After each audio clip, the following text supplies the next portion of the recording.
दीदी दीदी दीदी दीदी फाइनल अकाउंट विद एडजस्टमेंट कैसे पढ़े, कुछ समझ नहीं आ रहा है। एक तो इतनी सारी एडजस्टमेंट्स हैं, कैसे कब क्या क्या करे कुछ समझ में ही नहीं आता है, और हर बार क्वेश्चन एंड तक आते आते गलत ही हो जाता है। तो दीदी शुरुआत की भी सारी मेहनत मेरी बेकार हो जाती है। रुक जाओ छोटू, रुक जाओ, थम जाओ, कितनी एडजस्टमेंट्स हैं, क्या दिक्कत होती है?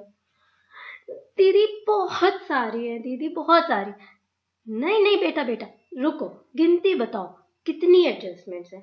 फालतू का कहीं हुआ तो नहीं बना लिया है तुमने इस चैप्टर का? जो मेन एडजस्टमेंट्स है, इंपॉर्टेंट एडजस्टमेंट्स है, जो बेटा एग्जाम में आती है, वो तो सिर्फ 27 ही है ना। मैंने भी पढ़ा है क्लास 11th में, जिसमें से भी सिर्फ 3 ही 4 एडजस्टमेंट ऐसी हैं जो थोड़ी ट्रिकी हैं, बाकी सब तो बहुत आसान है छोटू। दीदी मेरा एग्जाम आ रहा है, मुझे कुछ समझ में नहीं आ रहा है, अब आप ही मेरी मदद करो ना। छोटू दीदी भी बोलते हो और मदद भी मांगते हो, चल आज हम तुम्हारी सारी डाउट्स क्लियर करेंगे और एक एक करके तुम्हारे सारे कॉन्सेप्ट्स क्लियर करेंगे। देखो छोटू, सबसे पहले तो तुम ये समझो कि जैसे हमारा सोलर सिस्टम है ना, कि सोलर सिस्टम में सन है और सन के चारों तरफ प्लैनेट्स घूमते हैं, वैसे ही हमारे फाइनल अकाउंट्स विद एडजस्टमेंट्स वाले चैप्टर में एक सन है जिसका नाम है फाइनेंशियल ईयर, और जो भी प्लैनेट्स हैं ये सब प्लैनेट्स क्या है, एडजस्टमेंट्स। पहली बात तो तुम्हें ये समझ में आ गई कि हमें फाइनेंशियल ईयर ध्यान में रखना है और एडजस्टमेंट्स ध्यान में रखनी है।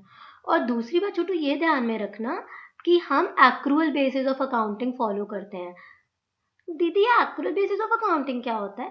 देखो छोटू, जितने भी जो भी हमने अगर कोई भी सर्विसेज या कोई भी हमने गुड्स सेल किया है इस फाइनेंशियल ईयर में, फॉर एग्जांपल 1 अप्रैल 2024 से लेकर के 31 मार्च 2025 के बीच में हमने कोई भी ट्रांजैक्शन किया है, कोई भी गुड्स या सर्विसेज सेल करी हैं, भले ही हमें उसका पेमेंट मिला हो या ना मिला हो, भले ही हमने उसका पेमेंट किया हो या ना किया हो, हम अपने ट्रेडिंग अकाउंट में और पीएल अकाउंट में रिकॉर्ड करेंगे ही वो एक्सपेंस और इनकम। और जितना भी पेमेंट मिलना बचा है या जितना भी पेमेंट देना बचा है वो हमारा कहाँ आता है, लायबिलिटी में और एसेट। ठीक है, तो ये दो चीजें तो हमें ध्यान में रखनी है, पहला कि फाइनेंशियल ईयर ध्यान में रखना है और दूसरा हमें एक्रूअल बेसिस ऑफ अकाउंटिंग ध्यान में रखनी है। अब हम एक एक करके ये सारी 27 एडजस्टमेंट्स डिस्कस करेंगे, एक एक मिनट में ये सारी एडजस्टमेंट्स डिस्कस करेंगे, तो अप्रॉक्स 45 मिनट तुम समझ लो। 45 मिनट्स में ये चैप्टर यानी फाइनल अकाउंट्स विद एडजस्टमेंट्स हमारी फिंगर टिप्स पे होगा और तुम इस चैप्टर के मास्टर बन जाओगे। तुम ये चैप्टर फिर पढ़ने लायक नहीं, पढ़ाने लायक बन जाओगे, समझे छोटू? सच दीदी, समझ गया। अच्छा दीदी, ये जो तुमने मुझे बताया है ना कि एक्रूअल बेसिस ऑफ अकाउंटिंग, इस पर मुझे थोड़ी एग्जाम्पल दो ना, बिना एग्जाम्पल के थोड़ा समझ में नहीं आता है। अच्छा रुको, मैं तुम्हें बताती हूँ example accrual basis of accounting के। देखो छोटू, रेंट है, हम पे करते हैं रेंट हर साल 1000 रुपये पर मंथ, ठीक है, पर हमने एक्चुअल में सिर्फ और सिर्फ 11,000 पे किया, यानी सिर्फ और सिर्फ 11 मंथ्स का रेंट हमने पे किया, अभी भी 1 महीने का रेंट पे करना बचा है। पर जो हमारी फैक्ट्री है वो तो 12 महीने रेंट पे हम रखते हैं, तो इसका मतलब हमने 12 महीने की सर्विसेज यूज कर ली हैं। अब अगर 12 महीने की हमने सर्विसेज यूज कर ली हैं तो हमारे पीएल अकाउंट में 12 महीने का ही तो आना चाहिए, अगर एक्रूअल बेसिस ऑफ अकाउंटिंग हम फॉलो करेंगे। यानी भले ही हमें पैसे मिले हों ना मिले हों, हमने पैसे पे किए हों ना पे किए हों, अगर गुड्स खरीदे हैं, अगर सर्विसेज खरीदी हैं तो वो पीएल अकाउंट में आएंगे। ठीक है, तो यहाँ पे टू रेंट आ जाएगा कितना, पूरे साल भर का, तो ये तुम इस तरह से लिख दो, कितना 11,000 प्लस 1,000।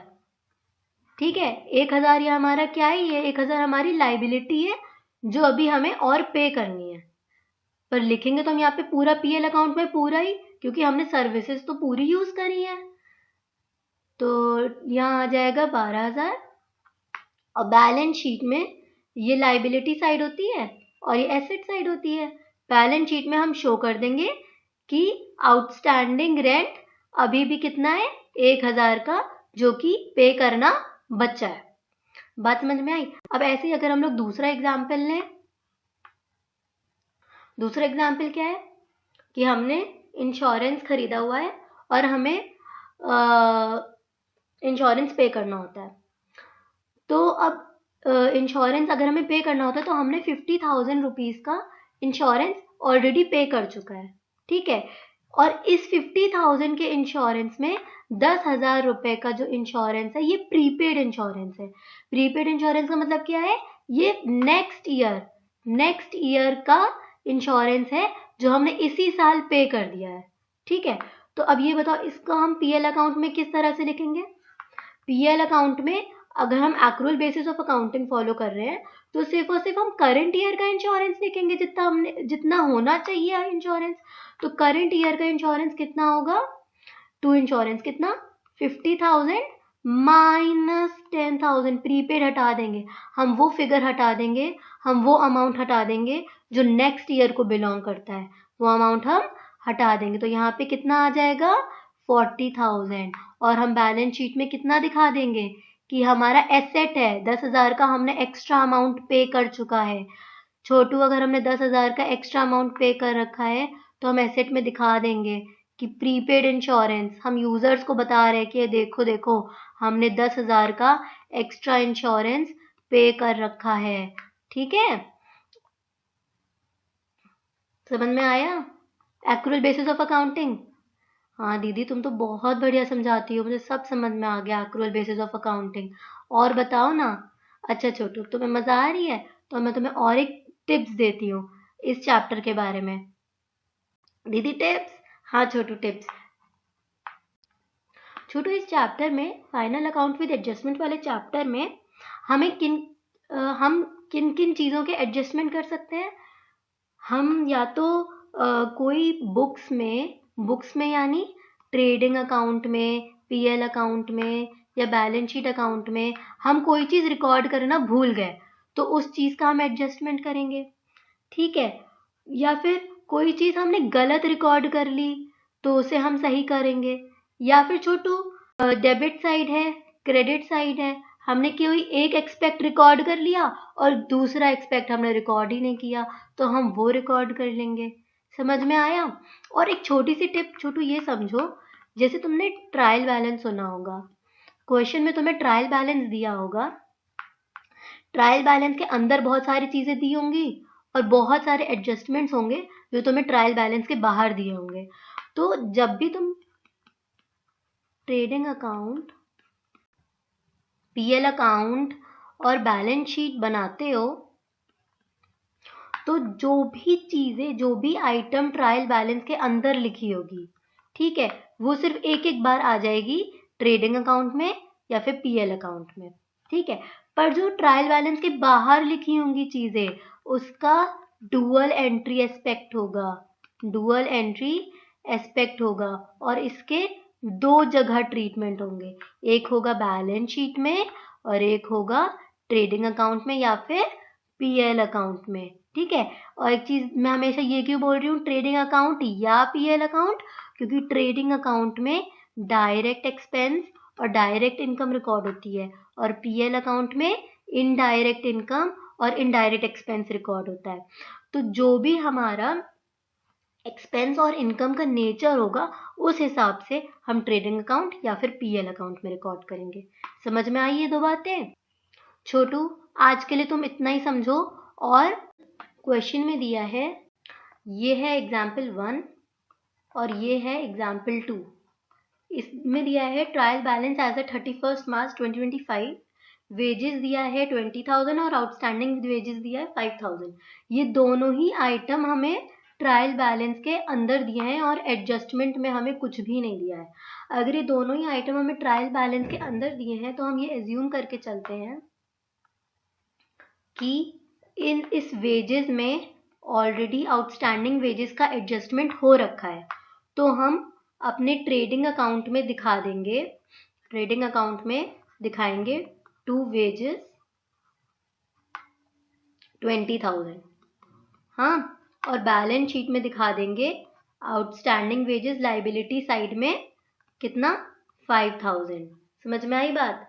वैसे ही ये एग्जाम्पल 2 है, इसमें दिया हुआ है 2 वेजेस 20,000 और एडजस्टमेंट में दिया है ट्रायल बैलेंस के बाहर आउटस्टैंडिंग वेजेस 5000। तो इसका ट्रीटमेंट कैसे होगा? इसमें हम लोग ट्रेडिंग अकाउंट में एक्रूअल कॉन्सेप्ट फॉलो करते हुए दिखाएंगे वेजेस 20,000 5,000। क्यों? क्योंकि इसमें हम ये नहीं मान रहे हैं कि आउटस्टैंडिंग वेजेस इसी में एडजस्ट है, हम ये नहीं मान रहे हैं। हम मान रहे हैं कि हमें इस साल का इस फाइनेंशियल ईयर के लिए आउटस्टैंडिंग वेजेस कैलकुलेट करना पड़ेगा, तब जाकर के आएगा फॉर दिस फाइनेंशियल ईयर। ठीक है। और बैलेंस शीट में हम क्या दिखा देंगे? आउटस्टैंडिंग वेजेस 5000 लाइबिलिटी साइड में।